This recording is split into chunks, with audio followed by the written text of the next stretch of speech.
नमस्कार मित्रों, आज हम पढ़ेंगे अभिज्ञान शाकुंतलम भाग 2। भाग 1 में हमने पढ़ा था यहाँ तक, जिसमें प्रियंवदा कहती है को नामो उष्ण उदके नवमल्लिकाम सिंचते। ऐसा कौन होगा जो गर्म जल के द्वारा नवमल्लिका को सींचेगा। अर्थात नवमल्लिका अत्यंत कोमल होती है, अति सावधानी से पालन करने पर ही बढ़ती है। यदि उसकी जड़ पे गर्म जल डाला जाए तो वह थोड़ी ही देर में नष्ट हो जाती है, सूख जाती है। उसी तरह से शकुंतला को दुर्वासा ने श्राप दिया है, अर्थात उससे बताना उचित नहीं है, क्योंकि शकुंतला नवमल्लिका के समान अत्यंत कोमल है। वह श्राप जैसी बातों को सुन करके अत्यधिक दुखी हो जाएगी। आगे हम देखते हैं, यहाँ से प्रारंभ होता है विष्कंभक। यानी विष्कंभक होता क्या है।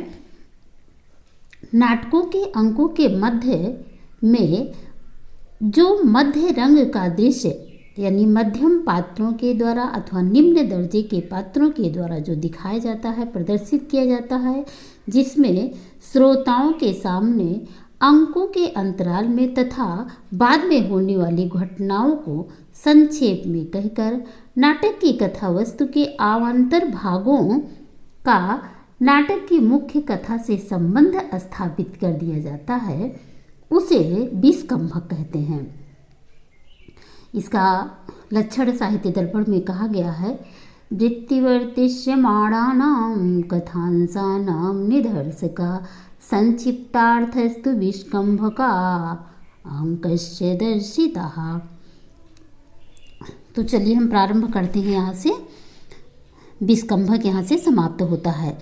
ततः प्रविशत सुप्तः उत्थितः कर्णशिष्यः।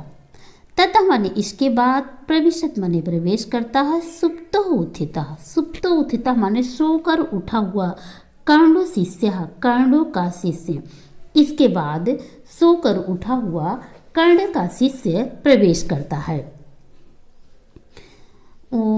शिष्य क्या कहता है, बेलो पल लक्षणार्थम आदिष्टो अस्मि तत्र भवताम प्रवासात प्रतिनिवृत्तेन कर्णेन यानी कर्ण के द्वारा प्रतिनिवृत्तेन लौटे हुए प्रवास से तत्र भवताम उन पूजनीय आदरणीय कर्ण के द्वारा प्रवास से लौटने पर बेलो पल लक्षणार्थम आदिष्टो अस्म्य। अस् माने मुझे, आदिष्टो माने आदेश दिया है, बेलो पल लक्षणार्थम समय की जानकारी के लिए। समय की जानकारी के लिए प्रवास से लौटे हुए काश्यप ने अर्थात कर्ण ने मुझे आदेश दिया है। फिर कहता है, तत्र सकाशम निर्गत्य अवलोक्यम कियद अवशिष्टः रजन्य इति। तत्र प्रकाशम, तत्र माने तो इसके बाद, प्रकाशम माने बाहर, निर्गत्य माने जा करके, अवलोक्यम माने देखता हूँ, बाहर जाकर देखता हूँ, कियद अवशिष्टम रजन्य, कियद माने कितनी, अवशिष्ट माने बची हुई है, रजन्य इति माने रात्रि, कि अभी रात्रि शेष कितनी बची हुई है। प्रवास से लौटे हुए काश्यप शिष्य को आदेश देते हैं कि जाकर बाहर देखो अभी रात्रि कितनी बची हुई है। तो उसके बाद वो वहाँ मंच पर आता है, कहता परिक्रम में अवलोक चार, यानी उसी मंच पर वो घूमता है, अवलोक चार और देखता है, हंत हाय प्रभातः रजनी, प्रभातः रजनी माने प्रातः काल हो गया है, हाय प्रातः काल हो गया है। कालिदास ने प्रातः काल का वर्णन कैसे किया है। यात्योकतो अस्तशिखिरं पतिरोषधीनाम् अभिष्कृतो अरुणपुरुषरायेकितो अर्का तेजोद्वयस्य युगपदविष्णोदाभ्यां लोको नियमते आत्मदशान्तरेश याते कतो अस्तशिखरं पतिरोषधीनाम् अभिष्कृतो अरुणपुराशरायेकितो अर्का। यातुः कतुः याति एकतुः अस्तशिखरम्। एक तो माने एक तरफ, अस्त शिखरम माने अस्ताचल को जा रहा है। पतिरोषधि नाम, पतिरोषधि नाम औषधियों का पति, औषधियों का पति कौन होता है? अर्थात चंद्रमा।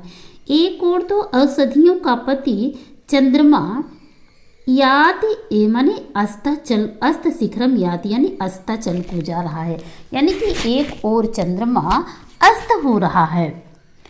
आविष्कृतो अरुणः पुरः सरः एकतो अर्कः। आविष्कृतो, आविष्कृतो माने निकल रहा है। अरुणः पुरः, अरुणः पुरः माने अरुण सूर्य के सारथी को कहा जाता है। सूर्य के सारथी आगे हो करके, एक तो माने एक और, अर्क माने सूर्य, सूर्य का सारथी एक और आगे हो करके आविष्कृतो माने निकल रहा है। एक और तो औषधियों का पति चंद्रमा अस्ताचल को जा रहा है, और दूसरी ओर अरुण अपने अर्थात सूर्य अपने सारथी अरुण को आगे किए हुए उदित हो रहा है।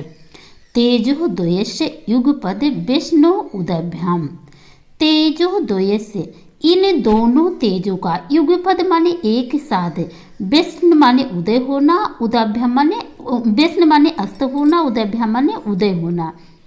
इन दोनों तेजों का एक साथ अस्त होना और उदय होना लोको नियमित इव आत्मदशांतरेश, लोको माने संसार को, नियमित माने नियम के बारे में, संसार की स्थिति के बारे में, आत्मदशांतरेषु अपनी अवस्थाओं में परिवर्तित होने के विषय में मानो शिक्षा दे रहा है।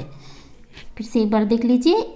यात्यो कतो अस्त शिखरम पतिरोषधि नाम, एक और तो औषधियों का पति चंद्रमा अस्ताचल को जा रहा है, अस्त हो रहा है। आविष्कृतो अरुणः पुरः शरः एकतो अर्कः, और दूसरी ओर सूर्य अपने सारथी को, सारथी अरुण को आगे किए हुए उदित हो रहा है।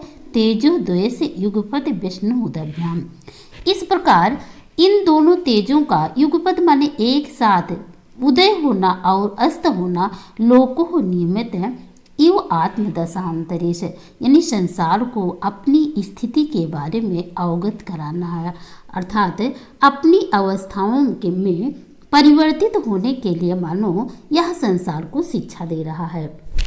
सांसारिक व्यक्ति कभी सुख तो कभी दुख की अवस्थाओं में आता जाता है। परिवर्तनशील संसार में न तो कोई सुखी रहता है हमेशा और न कोई दुखी रहता है, अर्थात समय के अनुसार सुख और दुख आया जाया करता है। यही ये शिक्षा दे रहा है।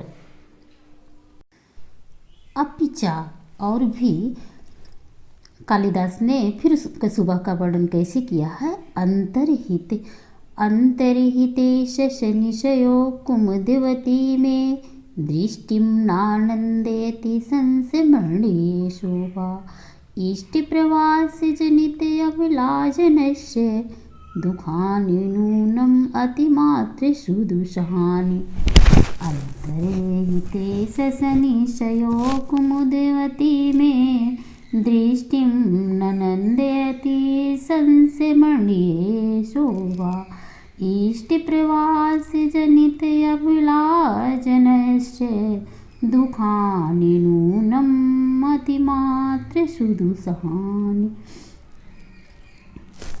कहते हैं अंतर्हिते शशनि, शशनि माने चंद्रमा के, अंतर्हिते माने अस्त हो जाने पर, चंद्रमा के अस्त हो जाने पर सयो कुमुदवती में, वह कुमुदवती की, सह यु माने वह कुमुदवती की, दृष्टिम नानंदेति संस्मरणीय शोभा, यानी स्मरण करने योग्य शोभा, नानंदित माने मेरी दृष्टि को आनंदित नहीं कर रही है।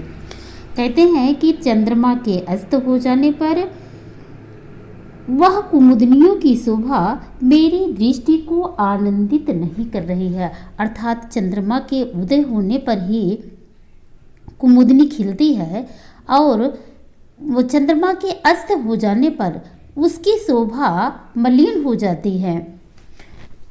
फिर आगे क्या कहते हैं? इष्ट प्रवास जनित अबला जनस्य, इष्ट प्रवास जनित अबला जनस्य। अबला जनस्य माने स्त्री जन के लिए इष्ट प्रवास यानी अपने प्रियतम के, अपने इष्ट के अर्थात अपने किसी प्रिय के प्रवास से जनित, प्रवास में निवास करने पर उत्पन्न होने वाला दुखान माने दुख, नूनम अतिमात्र सुदुसहान, वह अत्यंत असहनीय होता है। स्त्री जन के लिए अपने प्रियतम के, प्रियजन के प्रवास में निवास करने पर उत्पन्न होने वाला जो दुख होता है वह निश्चित रूप से अत्यंत असहनीय होता है, कष्टदायक होता है। इसी तरह से राजा दुष्यंत के यहाँ से चले जाने पर शकुंतला मुरझाई हुई है, कुमुदनियों के समान वह मुरझाई हुई है, अर्थात उसकी शोभा, उसकी सुंदरता इस समय उतनी नहीं है। फिर से एक बार देख लीजिए। अंतर्हिते शशनि सहयोग कुमुदमती में, चंद्रमा के अस्त हो जाने पर कुमुदनियों की दृष्टि न नंदियते संस्मरणीय शोभा, मेरी दृष्टि को वह कुमुदनियों की शोभा आनंदित नहीं कर रही है। इष्ट प्रवास जनित अबला जनस्य नूनम दुखान नूनम अतिमात्र सुदुसहान। अबला जनस्य इष्ट प्रवास जनित, स्त्री जन के लिए अपने प्रियजन के प्रवास में निवास करने पर उत्पन्न होने वाला दुख अत्यंत असहनीय होता है।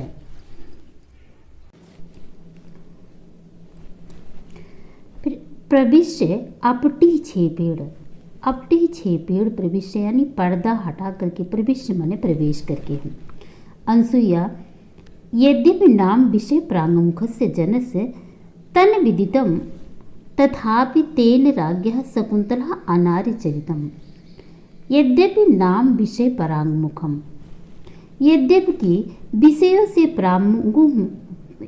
से परांगमुख हुए, विषयों को ना जानने वाले जन के साथ यानी शकुंतला के साथ में राजा शकुंतला अनार्यचरितम, उस शकुंतला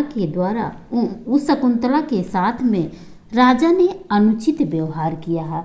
अर्थात वो कहती है विषय भोग से विमुख हो, अर्थात विषयों से अनभिज्ञ जन के सामने यह बात कही आई जैसा कि राजा ने उसके साथ अत्यंत अशिष्टता का व्यवहार किया है। फिर या इतने में ये लोग बात करती रहती हैं। फिर शिष्य का प्रवेश होता है। यावद उपस्थितम होम बिलाम गुरुवे निवेद्याम, यावद उपस्थितम माने तब तक प्रातःकाल का समय हो जाता है। यज्ञ आदि का कार्य संपन्न हो जाने पर होम बोइलाम गुरुवे निवेद्याम, वो कहता है कि मैं होम का समय यानी यज्ञ का समय आ जाता है। गुरुवे निवेद्याम, मैं गुरु से जाकर के निवेदन करता हूँ। प्रातःकाल निश्चय ही यज्ञ आदि का कार्य करने का समय हो गया है, इसलिए मैं जाकर के गुरु से निवेदन करता हूँ। इति निष्क्रांता माने ऐसा कहा करके वह निकल जाता है। फिर अनसुईया कहती है प्रतिवृद्धापि किम करिष्याम, वो कहती है कि प्रतिबुद्धापि किम करिष्याम माने जाग कर ही मैं क्या करूँगी। नाम में उचितेश अर्थात निज कर्णेश हस्तपादम प्रश्यति। उचितेश उचित रूप से, निज कर्णेश माने निजी किए जाने अर्थात रोज किए जाने वाले कार्यों में हस्तपादम प्रश्यति, मेरे हाथ और पैर नहीं फैल रहे हैं, अर्थात रोज किए जाने वाले कार्यों के लिए आज मेरे हाथ और पैर नहीं फैल रहे हैं। काम इदानीम सकामो भवति, काम इदानीम, काम माने कामदेव, इदानीम माने यहाँ पर सकामो भवति माने अपने कार्य में सफल हो गए हैं। कामदेव यहाँ पर अपने कार्य में सफल हो गए हैं। एना असत्य संदेह जने शुद्ध हृदय सखी पदम कारिता, वो कहते हैं कि एना माने जिन्होंने असत्य संदेह यानी असत्य प्रतिज्ञा करने वाले जने माने व्यक्ति के हाथ में शुद्ध हृदय सखी पदम कारिता, शुद्ध हृदय वाली सखी को सौंप दिया है। अथवा दुर्वासमः शापः एषः विकार्यते, फिर वह सोचती है कि अथवा कहीं दुर्वासा के द्वारा दिया गया श्राप विकार तो नहीं फैला रहा है, अन्यथा कथम सह राजर्षि एतादृशान् अन्यथा कथम सह राजर्षि अन्यथा इतना दिन राजा एतादृशानि मंत्र तावतः कालस्य लेख मात्रम न विसर्जयति। अथवा इतना समय बीत जाने पर भी वह राजा मंत्रित्वम माने कालस्य माने समय बीत जाने पर एक मंत्रण यानी लेख मात्रम न विसर्जयति, एक पत्र मात्र भी नहीं भेजा। तद अभिज्ञान अंगुलिकम तस्य विसर्जावः। फिर वह कहती है तद्दितो अभिज्ञान अंगुलिकम, तो आभूषण रूप में आभूषण में उन्होंने जो अंगूठी दिया है तस्य विसर्जा, उसके साथ भेजना चाहिए, उसके पास भेजना चाहिए। फिर कहती है दुखशील्य तपस्वी जने को अभरताम, यानी दुख से पीड़ित हुए तपस्वी के लिए किससे प्रार्थना की जाए। ननु सखी गामः दोष इति व्यवसिता अपि न पार्यम। अथवा फिर वो कहती है कि इसमें सखी शकुंतला का ही दोष है। प्रवास प्रतिनिवृत्त तात्कर्ण्यस्य दुष्यंत पणितः आपन्न सत्वम शकुंतला निवेदितुम। वो कहती है प्रवास से आए हुए पिता कर्ण से यह निवेदन करने में भी मैं असमर्थ हूँ, अर्थात यह बताने में भी मैं असमर्थ हूँ।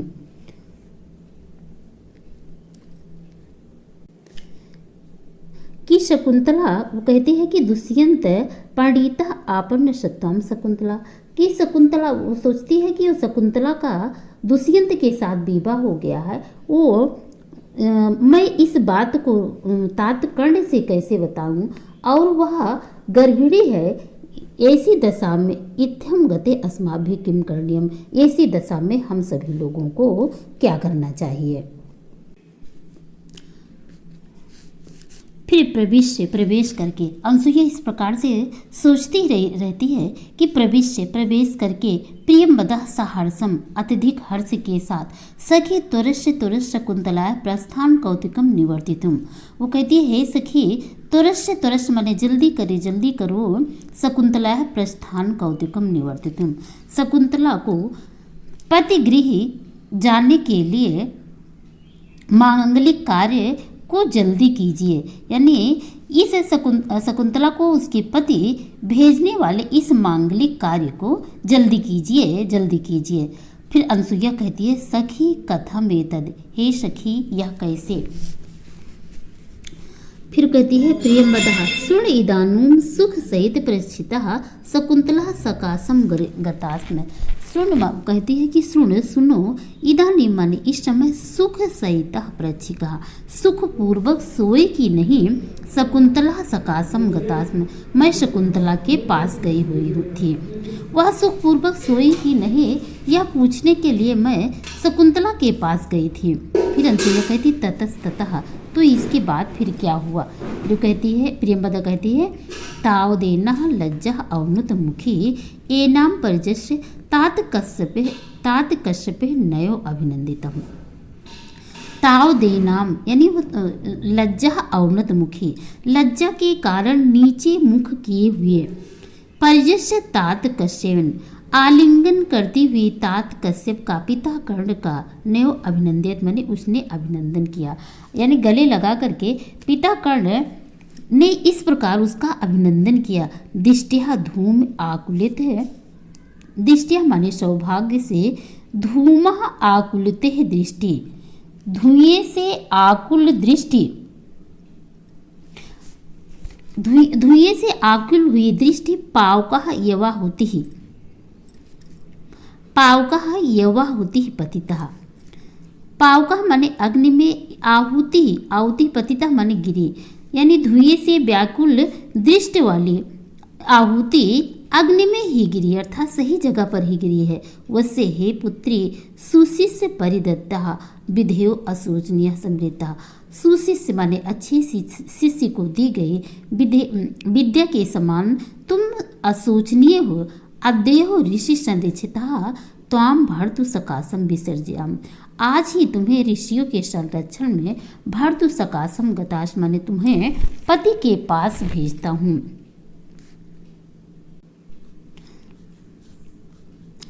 यानी फिर से यहाँ से देख लीजिए,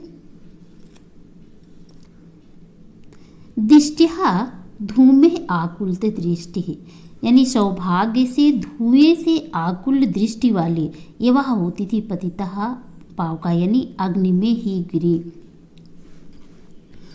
कहने का मतलब है कि धुएं से आंखें व्याकुल हो उठती हैं और आंख मूंद कर व्यक्ति जब आहुति फेंकता है तो वह कहीं इधर उधर भी पड़ सकती है, लेकिन सौभाग्य से, वो कहते हैं कि सौभाग्य से तुम्हें व्याकुल दृष्टि वाली जो आहुति थी वो तुमने सीधे आग में ही फेंका है, अर्थात वो आहुति आग में ही पड़ी हुई है।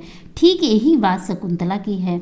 शकुंतला ने अपने पिता कर्ण की अनुपस्थिति में दुष्यंत से विवाह किया था, पर संयोग और सौभाग्य की बात यह है कि अब उसने अभिभावक की अनुपस्थिति में भी सुयोग्य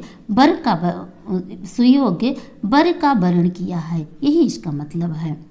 फिर कहते हैं सुशिष्य परिदत्ता विधेय असूचनीय समृता, अच्छे शिष्य को दी गई विद्या के समान तुम मेरे लिए असूचनीय हो। जिस प्रकार से अत्यंत योग्य शिष्य को पढ़ाई गई विद्या के विषय में गुरु नहीं सोचता है कि मेरी पढ़ाई हुई विद्या का सदुपयोग होगा या नहीं, वह यह खूब जानता है कि मेरी विद्या अवश्य ही बढ़ेगी फैलेगी। इस प्रकार योग्य पात्र के हाथ में शकुंतला पड़ जाने से कर्ण को भी उसके विषय में सोचने की आवश्यकता नहीं है। अद्यो ऋषि संरक्षा तहम भर्तु सकाशम विसर्जयाम, आज ही ऋषियों के संरक्षण में तुम्हें तुम्हारे पति के पास भेजता हूँ। अनसुईया अथ केन सूचितस्तात काश्यपस्य वृत्तांता, अनसुईया कहती है अथ केन माने किसके द्वारा, सूचिता माने सूचना, तात काश्यपस्य वृत्तांता, तात काश्यप से बताया। यह वृत्तांत यानी यह सूचना किसने, तात कर्ण से बताया। फिर प्रियंवदा कहती अग्नि शरणम प्रविष्ट शरीरम बिना छंदोमया बाण्यम, अग्नि शरणम प्रविष्ट, अग्नि के शरण में प्रविष्ट हुई, शरीरम बिना शरीर के, छंदोमयाम बाण्या, छंदोमयी बाण के द्वारा, अग्नि में शरीर प्रविष्ट शरीर के बिना छंदोमयी वाणी के द्वारा, यानी कि आकाशवाणी के द्वारा उन्हें यह सूचना मिलती है। अनसुईया पुनः कहती है सब विस्मय, अत्यधिक विस्मय के साथ कथम्यु, यह कैसे। फिर प्रियंवदा कहती है संस्कृतम आश्रित, संस्कृत का आश्रय लेकर के, यानी संस्कृत का सहारा लेकर के, दुष्यंतेन आहितम तेजो दधानाम भूते भुआ आवेहितन्याम ब्रह्मान अग्निगर्भाम समीम्यो। दुष्यंतेन, आकाशवाणी के द्वारा दुष्यंत को यह सुनाई देता है। उसी बात को प्रियंवदा बताती है दुष्यंतेन आहितम, दुष्यंत के द्वारा स्थापित किए गए, तेजो दधानाम, तेज को धारण करने वाली, भूते भुआ माने पृथ्वी के कल्याण के लिए, दुष्यंत के द्वारा स्थापित किए गए तेज को धारण करने वाले पृथ्वी के कल्याण के लिए, आवेहि तनयाम, आवेहि माने समझिए, तनयाम माने पुत्री को, अग्निगर्भाम समीम्यु, अग्निगर्भाम समीम्यु अर्थात अग्नि के द्वारा प्रविष्ट हुए, अग्नि से युक्त समी वृक्ष के समान, ब्रह्मांड माने हे ब्रह्मांड, यह संबोधन है दुष्यंत के लिए। वो कहते हैं कि हे ब्रह्मांड, दुष्यंतेन आहितम तेजो दधानाम भूते भुआ, दुष्यंत के द्वारा स्थापित किए गए पृथ्वी के कल्याण के लिए, आवेहि तनयाम, पुत्री शकुंतला को समझिए, अग्निगर्भाम समीम्यु, यानी अग्नि से युक्त समी वृक्ष के समान। कहते हैं कि समी वृक्ष में अग्नि रहता है, अर्थात उसको जब आपस में रगड़ा जाए तो उसमें से अग्नि निकलती है। अर्थात समी वृक्ष के अंदर अग्नि में प्रवेश करने की घटना महाभारत में इस प्रकार बताई गई है। देव की प्रार्थना पर अग्नि ने शिव के वीर्य को धारण किया, किंतु वीर के तेज को सहन करने की शक्ति अग्नि में न थी। अतः उसने क्रमशः पीपल और समी वृक्ष में प्रवेश किया। देव ने अग्नि को ढूंढकर समी को